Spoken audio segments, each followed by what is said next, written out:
The Adventures of Pinocchio by Carlo Collodi. Chapter 13. Cat and Fox and Marionette walked and walked and walked. At last, toward evening, dead tired, they came to the Inn of the Red Lobster. "Let us stop here a while," said the Fox, "to eat a bite and rest for a few hours. At midnight we'll start out again, for at dawn tomorrow we must be at the Field of Wonders." They went into the inn and all three sat down at the same table. However, not one of them was very hungry. The poor Cat felt very weak, and he was able to eat only 35 mullets with tomato sauce and 4 portions of tripe with cheese. Moreover, as he was so in need of strength, he had to have 4 more helpings of butter and cheese. The Fox, after a great deal of coaxing, tried his best to eat a little. The doctor had put him on a diet, and he had to be satisfied with a small hare dressed with a dozen young and tender spring chickens. After the hare, he ordered some partridges, a few pheasants, a couple of rabbits, and a dozen frogs and lizards. That was all. He felt ill, he said, and could not eat another bite. Pinocchio ate least of all. He asked for a bite of bread and a few nuts, and then hardly touched them. The poor fellow, with his mind on the Field of Wonders, was suffering from a gold piece indigestion. Supper over, the Fox said to the innkeeper, "Give us 2 good rooms, one for Mr. Pinocchio and the other for me and my friend. Before starting out, we'll take a little nap. Remember to call us at midnight sharp, for we must continue on our journey." "Yes, sir," answered the innkeeper, winking in a knowing way at the Fox and the Cat, as if to say, "I understand." As soon as Pinocchio was in bed, he fell fast asleep and began to dream. He dreamed he was in the middle of a field. The field was full of vines heavy with grapes. The grapes were no other than gold coins which tinkled merrily as they swayed in the wind. They seemed to say, "Let him who wants us take us." Just as Pinocchio stretched out his hand to take a handful of them, he was awakened by 3 loud knocks at the door. It was the innkeeper who had come to tell him that midnight had struck. "Are my friends ready?" the Marionette asked him. "Indeed, yes. They went 2 hours ago." "Why in such a hurry?" "Unfortunately, the Cat received a telegram which said that his firstborn was suffering from chilblains and was on the point of death. He could not even wait to say good by to you." "Did they pay for the supper?" "How could they do such a thing? Being people of great refinement, they did not want to offend you so deeply as not to allow you the honor of paying the bill." "Too bad. That offense would have been more than pleasing to me," said Pinocchio, scratching his head. "Where did my good friends say they would wait for me?" he added.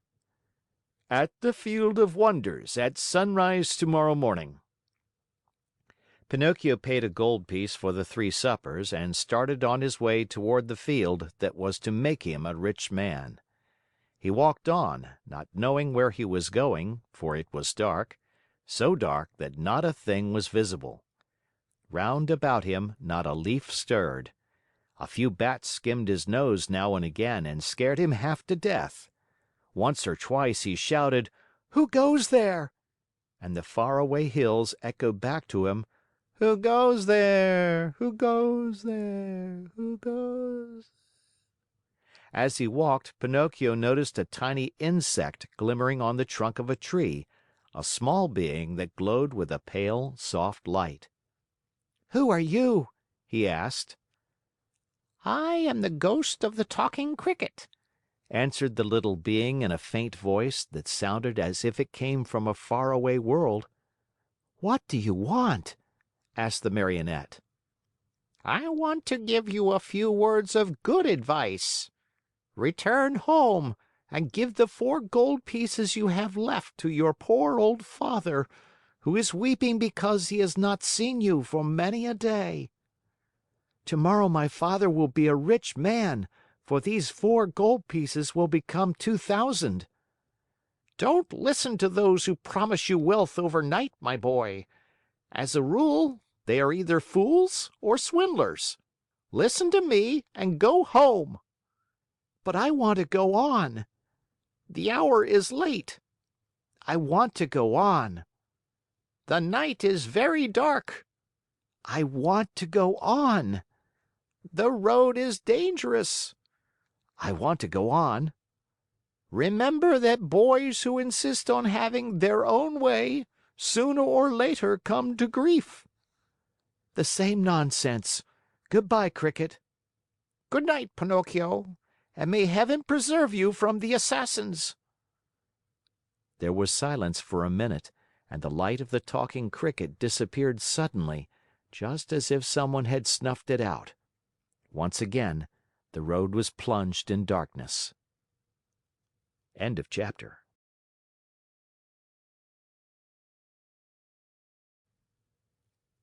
The Adventures of Pinocchio by Carlo Collodi. Chapter 14. "Dear, oh dear! When I come to think of it," said the Marionette to himself, as he once more set out on his journey, "we boys are really very unlucky. Everybody scolds us, everybody gives us advice, everybody warns us. If we were to allow it, everyone would try to be father and mother to us, everyone, even the talking Cricket. Take me, for example. Just because I would not listen to that bothersome Cricket, who knows how many misfortunes may be awaiting me? Assassins, indeed! At least I have never believed in them, nor ever will. To speak sensibly, I think assassins have been invented by fathers and mothers to frighten children who want to run away at night. And then, even if I were to meet them on the road, what matter? I'll just run up to them and say, 'Well, signori, what do you want? Remember that you can't fool with me. Run along and mind your business.'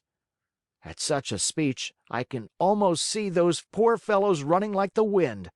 But in case they don't run away, I can always run myself." Pinocchio was not given time to argue any longer, for he thought he heard a slight rustle among the leaves behind him. He turned to look, and behold! There in the darkness stood 2 big black shadows, wrapped from head to foot in black sacks. The 2 figures leaped toward him as softly as if they were ghosts. "Here they come," Pinocchio said to himself, and not knowing where to hide the gold pieces, he stuck all 4 of them under his tongue. He tried to run away, but hardly had he taken a step when he felt his arms grasped and heard 2 horrible, deep voices say to him, "Your money or your life." On account of the gold pieces in his mouth, Pinocchio could not say a word, so he tried with head and hands and body to show, as best as he could, that he was only a poor Marionette without a penny in his pocket. "Come, come, less nonsense and out with your money!" cried the 2 thieves in threatening voices. Once more Pinocchio's head and hands said, "I haven't a penny." "Out with that money or you're a dead man," said the taller of the 2 assassins. "Dead man," repeated the other. "And after having killed you, we will kill your father also." "Your father also." "No, no, no, not my father!" cried Pinocchio, wild with terror, but as he screamed, the gold pieces tinkled together in his mouth. "Ah, you rascal! So that's the game! You have the money hidden under your tongue. Out with it!" But Pinocchio was as stubborn as ever. "Are you deaf? Wait, young man, we'll get it from you in a twinkling." One of them grabbed the Marionette by the nose and the other by the chin, and they pulled him unmercifully from side to side in order to make him open his mouth. All was of no use. The Marionette's lips might have been nailed together. They would not open. In desperation, the smaller of the 2 assassins pulled out a long knife from his pocket and tried to pry Pinocchio's mouth open with it. Quick as a flash, the Marionette sank his teeth deep into the Assassin's hand, bit it off, and spat it out. Fancy his surprise when he saw that it was not a hand, but a cat's paw. Encouraged by this first victory, he freed himself from the claws of his assailers and, leaping over the bushes along the road, ran swiftly across the fields. His pursuers were after him at once, like two dogs chasing a hare. After running 7 miles or so, Pinocchio was well nigh exhausted. Seeing himself lost, he climbed up a giant pine tree and sat there to see what he could see. The Assassins tried to climb also, but they slipped and fell. Far from giving up the chase, this only spurred them on. They gathered a bundle of wood, piled it up at the foot of the pine, and set fire to it. In a twinkling, the tree began to sputter and burn like a candle blown by the wind. Pinocchio saw the flames climb higher and higher. Not wishing to end his days as a roasted Marionette, he jumped quickly to the ground and off he went, the Assassins close to him, as before. Dawn was breaking when, without any warning whatsoever, Pinocchio found his path barred by a deep pool full of water the color of muddy coffee. What was there to do? With a 1, 2, 3, he jumped clear across it. The Assassins jumped also, but not having measured their distance well, splash! They fell right into the middle of the pool. Pinocchio, who heard the splash and felt it too, cried out laughing, but never stopping in his race, "A pleasant bath to you, signori!" He thought they must surely be drowned and turned his head to see. But there were the two somber figures still following him, though their black sacks were drenched and dripping with water. End of chapter.